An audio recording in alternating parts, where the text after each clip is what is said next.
Bismillah, alhamdulillah, wassalatu wassalamu ala rasulillah. Amma ba'du. Ayyuhal hadirun, ittaqullaha haqqa tuqatih wa la tamutunna illa wa antum muslimun. Wa qala ta'ala, a'udzubillahi minasyaitonir rajim. Ya ayyuhalladzina amanu in tansurullaha yansurkum. Wa qala aydan fadhkuruni adzkurkum. Wa qala al-muallif fil hadits tasi'a asyara wa fi riwayati ghairit Tirmidzi ihfazillah. Pada kesempatan malam Rabu kali ini, alhamdulillah wa syukurillah, kita semua masih bisa bernapas,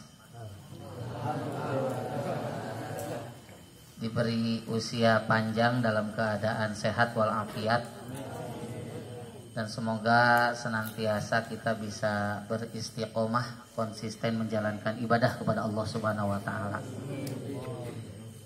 Di antaranya salah satu wasilah untuk menggapai ridho Allah itu adalah dengan menuntut ilmu. Maka jadikanlah thalabul ilmi ini, ta'alum ini sebagai salah satu jembatan menuju keridhaan Allah Subhanahu wa taala dan mendapat pahala sebagai bentuk balasan daripada amal kita sekalian.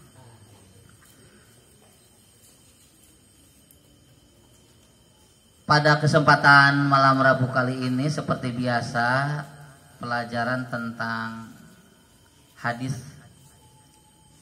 yang termuat di dalam kitab Al-Arba'in An-Nawawi, kumpulan hadis-hadis Nabi sebanyak 40 karya Imam Nawawi. Dan alhamdulillah dengan sangat tidak terasa sekarang kita sudah berada pada pelajaran hadis yang ke-19. Semoga hadis-hadis yang sebelumnya kita bisa hafal. Tidak hafal pun tapi paham akan isi-isinya.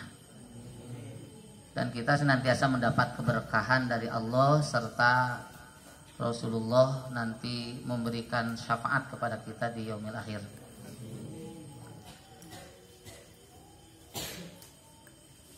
Di dalam hadis yang ke-19, sebagaimana kita ketahui bersama kemarin, bahwasannya di dalamnya memuat wasiat-wasiat Rasulullah Sallallahu Alaihi Wasallam kepada putra pamannya Nabi,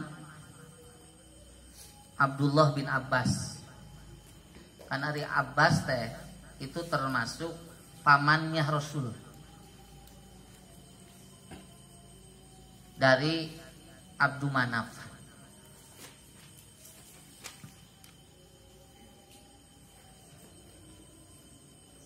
Yang menerima hadisnya yaitu putranya Abbas, yang masyhur populer dengan sebutan alam kunyahnya Ibnu Abbas. Ibnu Abbas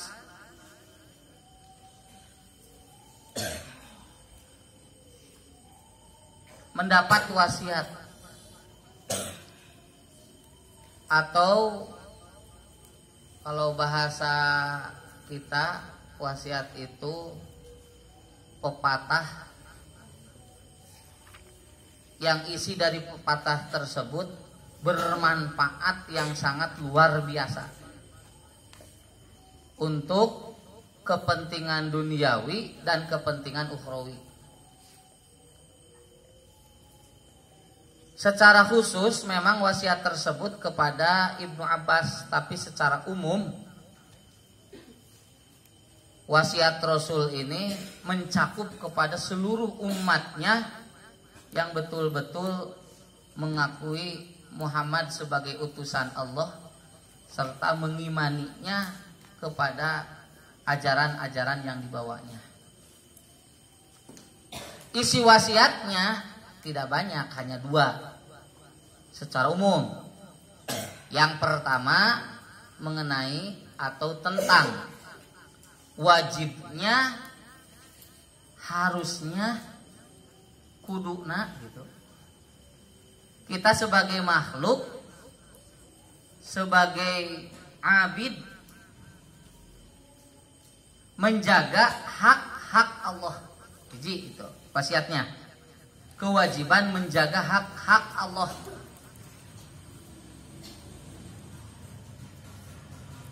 Yang kedua, yang dimuat di dalam hadis ini yang merupakan wasiat dari Rasul itu adalah tentang mengimani akan takdir atau ketentuan dari Allah. Kalau kita sudah ditakdirkan, ditentukan, dinasibkan, dan bagiannya kita ini sebagai santri, maka tinggal kita nikmati saja, jalani saja. Apalagi posisi atau ketentuan ini merupakan hal yang sangat luar biasa, yang sangat positif, yang baik di hadapan Allah insya Allah.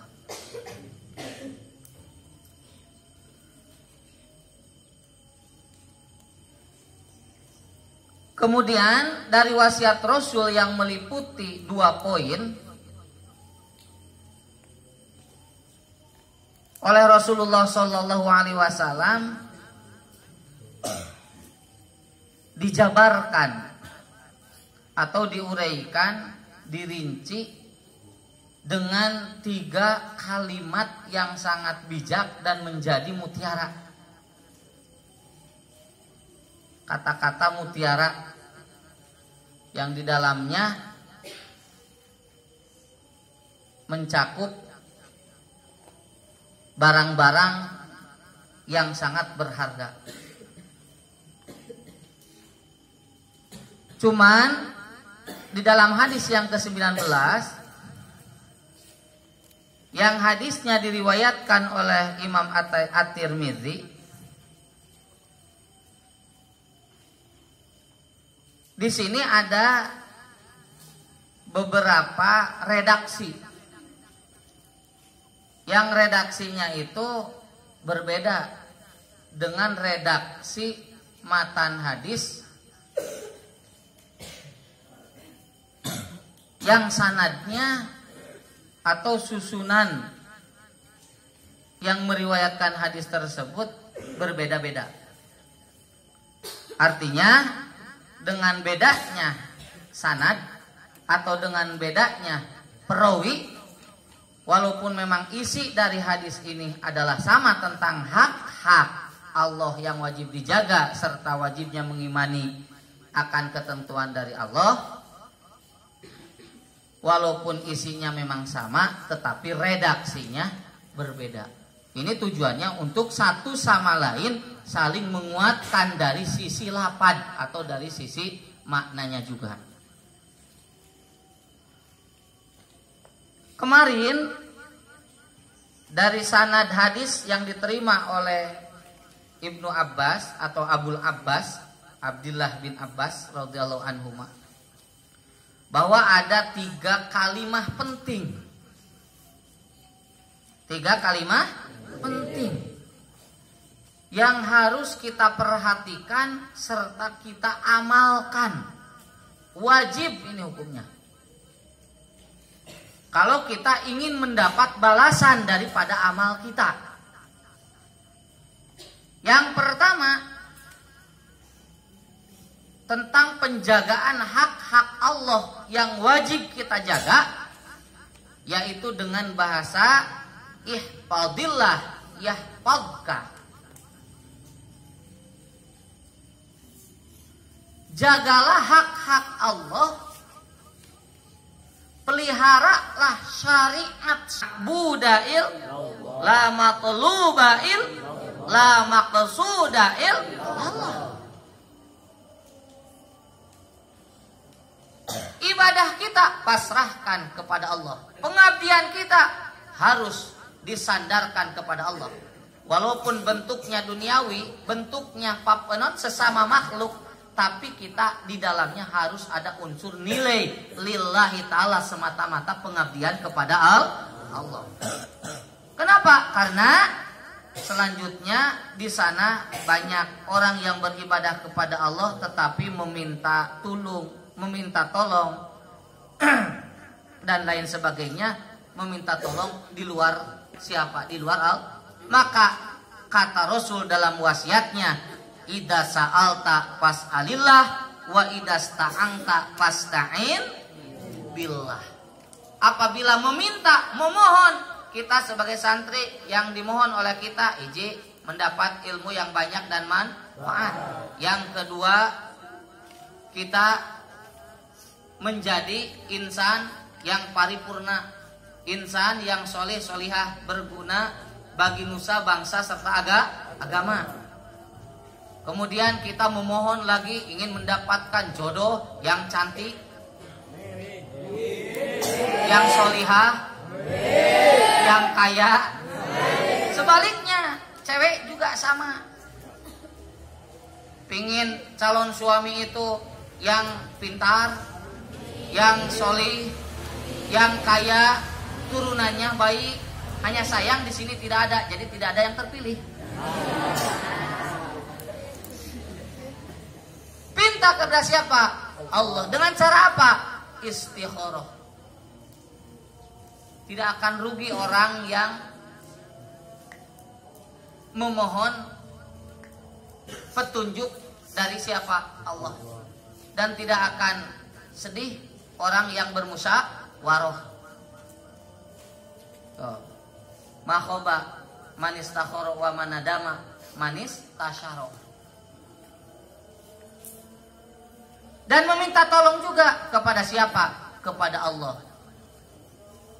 Jelas di dalam Al-Quran, surah Al-Fatihah, iyyaka na'budu wa iyyaka nasta'in. Hanya kepadamu Allah kita menyembah, dan hanya kepadamu Allah kita memohon pertolongan.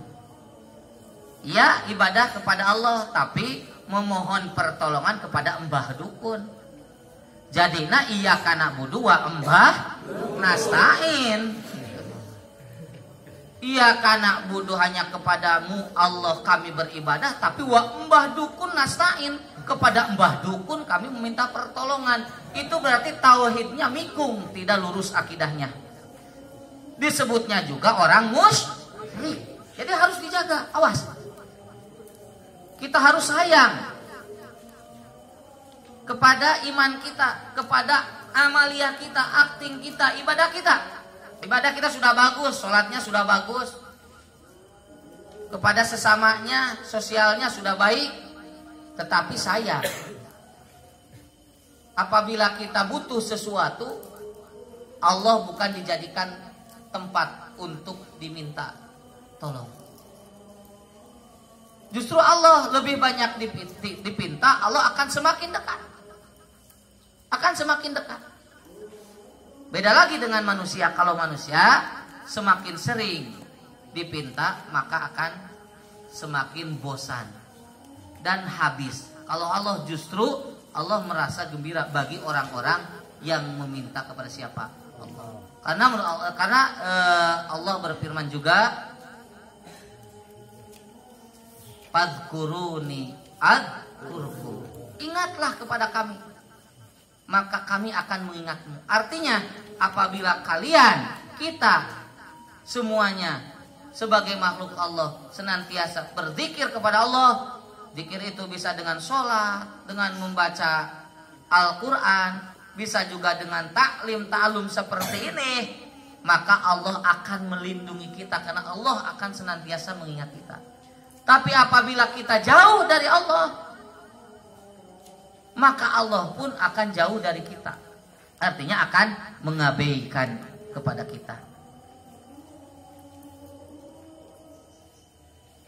Itu 3 wasiat ya, sebagai penjabaran dari isi kandungan hadis ke-19 berdasarkan sanad hadis dari Abul Abbas yang diriwayatkan oleh Tirmidzi.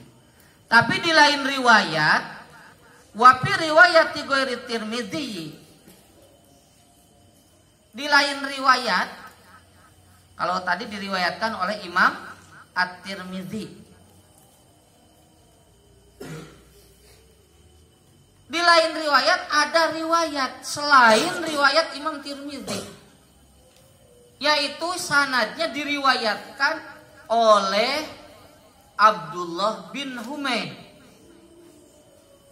juga dikuatkan dengan Ibnu Rajab, juga Imam Ahmad Tirmidzi di sana. Di dalam riwayat selain riwayat yang tadi, kan tadi mah riwayatnya riwayat siapa? Imam Tirmidzi. Tapi di luar riwayat Imam Tirmidzi seperti yang diriwayatkan oleh Abdullah bin Humaid, redaksi matan hadisnya tidak seperti itu. Tapi bagaimana? Begini, ihfadillaha tajidhu amamaka, ta'rif ilallahi firraha ya'rifka fisyiddah. Wasiat Rasul, pepatah Rasul, warning Rasul kepada Ibnu Abbas dari sanad hadis yang diriwayatkannya oleh Abdullah bin Humaid, berarti selain dari Imam siapa? Tirmidzi. Bahasanya begini, kata Rasul, yang harus diutamakan dalam menjaga syariat Islam dan meyakini akan takdir dari Allah, bahasanya redaksinya begini. Satu, ihfadillah tajidhu amamaka, jagalah Allah, junjung tinggilah simbol-simbol siar-siar syariat siapa? Allah, maka Allah akan kalian temukan di depan. Artinya Allah akan senantiasa menolong. Itu jahaka itu ditafsirkan atau diberi penjelasan dengan bahasa amamak. Nah, tujahaka itu amamak, sama dengan amamak. Jadi termasuk isim apa? Isim makan, kata yang menunjukkan kepada tempat. Tapi Allah awas, Allah tidak memiliki apa? Tempat. Maksud dari hadis ini, apabila kita bertakwa kepada Allah, apabila kita menjaga syariat dan hak Allah, maka Allah akan menolong dan melindungi kita. Maksudnya begitu. Bukan berarti posisi Allah ada di mana? Di depan. Karena sudah tercabut Allah dari apa? Makan. Jangan ada yang bilang, aina di mana Allah? Itu tercabut. Dua, ta'rif ilallah firraha ya'rifka fisyiddah. Wasiat Rasul yang merupakan kata mutiara yang sangat hebat. Rasul memberikan wasiatnya, kata Rasul, kenalilah dengan dekat Allah. Jangan kau jauhi Allah. Karena kalau Allah dijauhi, maka Allah akan menjauhkan dari kita, dari rahmatnya, dari kasih sayangnya. Tapi harus apa? Harus bagaimana? Harus didekati, harus dikenali. Melalui apa? Melalui pengerjaan dan pengamalan amal-amal yang baik. Kalau Allah sudah dikenali dengan dekat, firroho, apabila kita senang, apabila kita ada dalam kebahagiaan, apabila kita ada dalam kelapangan, maka nanti ya'rifka fisyidati, Allah akan mengenal lebih dekat kita ketika kita ada dalam kesulitan. Ibaratnya seperti ini, si A baik, dekat, kenal dengan si B. Tidak ada satu hal pun yang tanpa sepengetahuannya. Tidak ada satu perkara pun yang tidak dikerjakannya apabila diperintahkan. Setiap saat, 3S-nya, setiap saat selalu standby dekat pintu.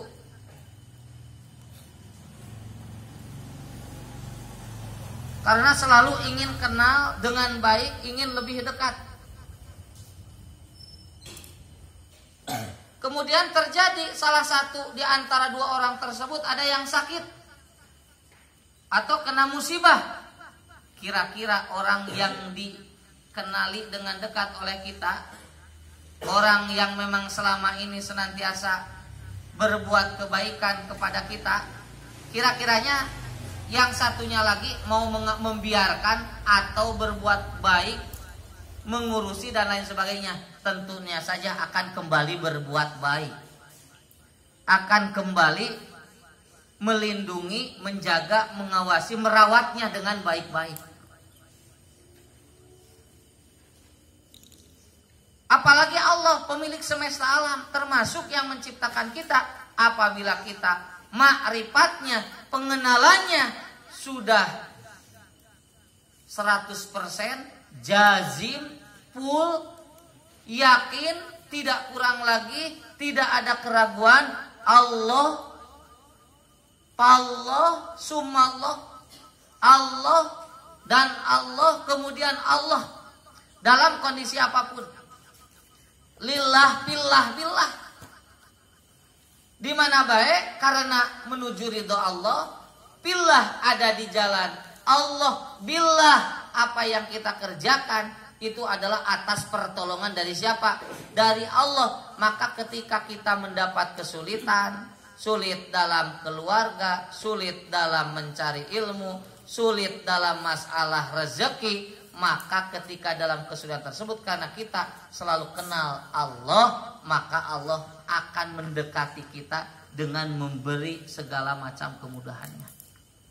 Itu harus sudah menjadi keyakinan. Ini perlu keyakinan yang sangat mendalam.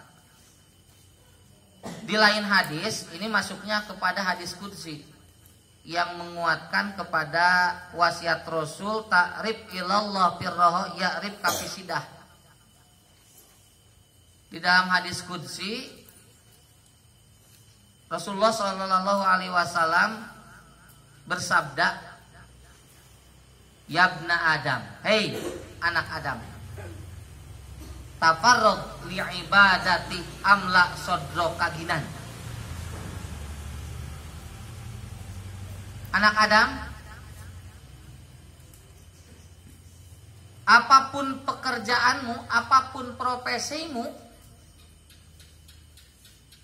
apapun aksimu,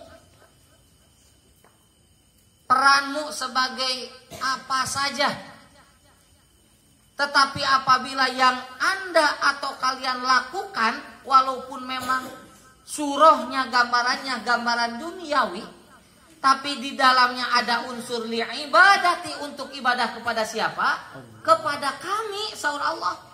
Dalam hadis qudsi, maka jawabannya satu, jaminannya amla sodroka ginan, selamanya orang tersebut hatinya akan berasa kaya. Kaya hati mending kaya harta, mending dua-duana, harta kaya, hati kumaha kaya. Selamanya tidak akan dimasuki hatinya dengan kesusahan dan kebingungan, karena oleh Allah telah dipenuhi hatinya dengan kekayaan atau kelapangan. Orang yang seperti itu jaminan, awas, jaminan. Kalau di sini ada tujuannya ngaji itu karena kebiasaan, karena edaran daripada pemerintah, atau ada himbauan, atau karena mengejar bujur, takut kalau ke pesantren sendirian ada yang menggayat. Tahu nggak menggayat? Diikuti dari daerahnya. Tujuannya bukan menuntut ilmu, tapi mengawasi yang sejak SD sudah dikeceng, sudah diincar.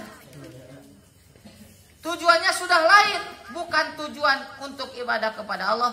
Maka lihat orang tersebut senantiasa hatinya akan gelap gulita, akan merana selamanya. Lihat di akhir tidak akan menjadi istrinya. Karena sudah salah di dalam niatnya. Makanya di awal innamal a'malu binniyat. Satu itu jaminannya. Yang kedua, itu harus apabila dekat dengan Allah jaminannya selamanya orang tersebut apabila ada kebutuhan apapun maka oleh Allah hajatnya akan senantiasa dipenuhi. Kebutuhannya akan senantiasa dipenuhi. Wa asudda fakrok. Allah. Kami akan menutupi segala kekurangannya dari apa-apa yang dibutuhkan oleh orang tersebut yang dengan niatnya hanya semata ibadah kepada siapa? Allah. Itu satu. Yang kedua dari redaksi hadis di sana bahwa apabila kita mengenal lebih dekat, lebih baik, artinya kita hubungan dengan Allah itu baik. Baik di sana yaitu kita betul-betul mengakui adanya Allah. Yang kedua, kita mengerjakan syariat-syariat yang dibawanya oleh Rasulullah SAW. Apabila dilaksanakan oleh kita dalam keadaan senang, keadaan waktu yang leluasa, maka Allah ketika kita sedang berada dalam kesulitan, Allah akan menolong dan akan mendekati kita. Sedikit lagi, habiskan. Wa'lam annama akhta'aka lam yakun liyusibaka wa ma asabaka lam yakun liyukhtiaka wa'lam anna nasra ma'as sabri wa anal faraj ma'al karbi wa anna ma'al usri yusra.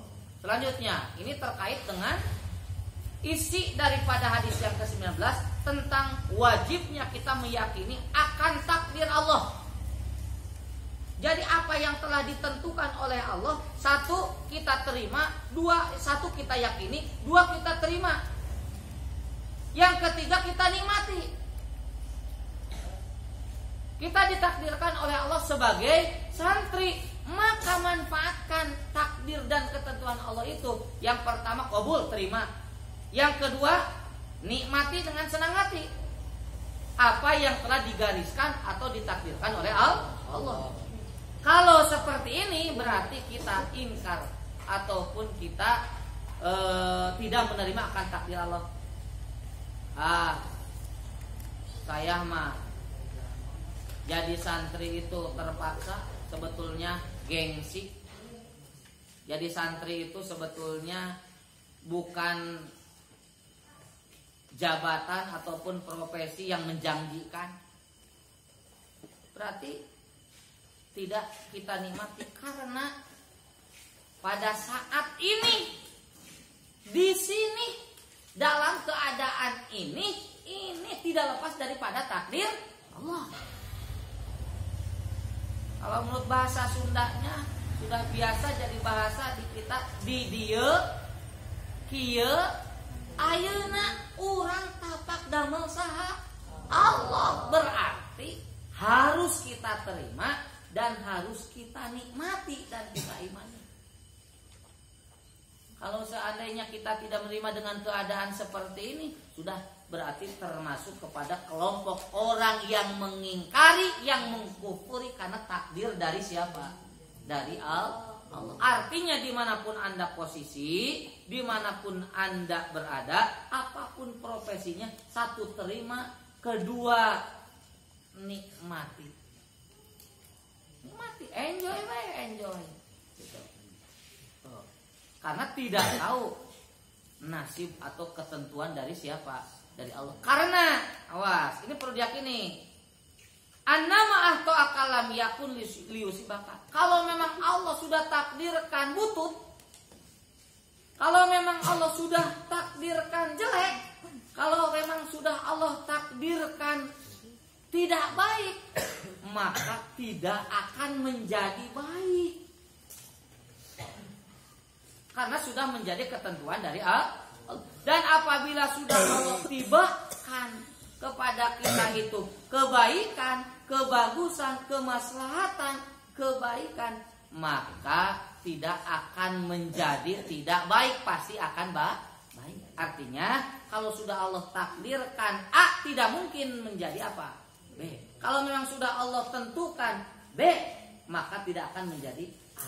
Kalau sudah Allah takdirkan buruk, maka walaupun seluruh umat manusia berkumpul untuk merubah takdir dan bagian itu dari baik oleh menjadi apa? Buruk, itu tidak mungkin. Kalaupun memang menjadi buruk, itu pun sudah takdir dari siapa? Dari Allah. Contoh seperti ini kan takdir bisa di apa? Bisa dirubah diantaranya dengan apa? Dengan doa. Seperti halnya nasib. Innallaha la yughayyiru ma biqaumin hatta yughayyiru ma bi anfusihim. Allah tidak akan merubah nasib suatu kaum, nasib suatu santri, kecuali kaumnya sendiri merubah nasibnya. Bisa dirubah, tapi kita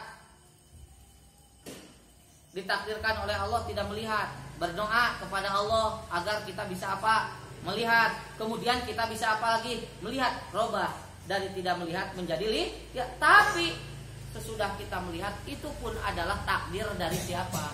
Dari Allah. Jadi tidak ada garis takdir yang di luar ketentuan siapa? Allah. Baik dan buruknya takdir yang menimpa kita itu adalah minallah. Wa'lam, juga ketahuilah, ingat, masalah yang sesudah iklam harus ingat, awas, dimanapun kapanpun kita ketemuan sama si iklam. Dalam kita banyak ya iklam, dalam Al-Qur'an banyak iklam. Itu menunjukkan masalah yang setelah iklam itu penting. Jadi jangan menundut, itu artinya jangan disapirakan, harus dipentingkan. Apabila ada kata kalimah yang sebelumnya diawali dengan iklam, iklam itu syarat apa? Amar, menunjukkan perintah. Ketahuilah, berarti masalah yang setelah iklam itu adalah masalah penting. Apa yang harus kita ketahui? Ketahuilah, anna nasro ma'as sabri. Ternyata pertolongan dari Allah itu tidak single, tapi harus berbarengan dengan kesabaran. Awas, yakin. Siapa orangnya yang tidak mau ditolong oleh Allah? Semua orang pasti menginginkan pertolongan Allah. Tapi harus diingat, awas, harus diingat, harus diingat bahwa pertolongan Allah itu datang tidak tiba-tiba saja, tidak begitu saja, tapi harus ada ma'iyah takhusus, harus bersamaan dengan kesabaran. Baru pertolongan Allah. Sabar kan dibagi berapa? 3. Ini sabar bertahan dalam menjalankan perintah Allah, berarti sabar di dalam taat. Ada sabar itu di dalam menjauhi maksiat, harus sabar kalau ingin pertolongan dari Allah. Terus sabar itu ada sabar pada ketika terjadi musibah. So, ketika kita sholat kan harus sabar, bertahan dalam 4 rakaat. Jangan tergesa-gesa, karena di antara sholat yang tidak khusyuk itu adalah sholatnya yang tergesa-gesa.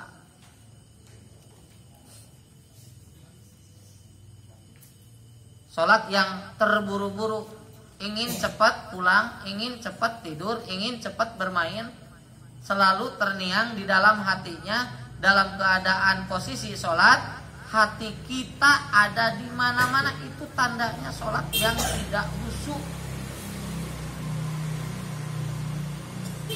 Kalau dalam ilmu tasawuf, kalau sholatnya tidak khusyuk, itu tidak termasuk sholat yang dikubul. Bukan yang tidak sah, karena ukuran sah itu berdasarkan fikih. Karena fikih itu fahkum itu akhir, menghukumi yang luar-luar saja, asal benar syarat dan rukunnya sah dan menjauhi pembatalan apa? Sholat. Tapi versi tasawuf itu lain lagi. Ya, lain lagi. Oh, 1. Jadi kalau kita ingin pertolongan dari siapa? Dari Allah, maka kita harus bersabar. Kalau kita ingin ditolong oleh Allah untuk mendapatkan ilmu yang banyak, maka kita harus sabar duduk di pesantren. Duduk bertahun-tahun, duduk dalam keadaan buduk, duduk berpingkal-pingkal gitu. Ada sama dimakan, tak ada sama ditahan. Duduk sama rendah, berdiri sama naon, tinggi, siap. Kalau kita ingin pertolongan dari Allah, mendapatkan ilmu, artinya kita harus bersobar. Sobar itu kalau dalam artian bahasa kita adalah bertahan sobar teh. Keun batur maksiat tahan we oleh kita. Orang lain malam mingguan pada jalan-jalan ke pasar malam, naik kincir, 7 kuir, balikna muter, pusing gitunya. Hari balik teh jajan-jajan acan teh gablok duit.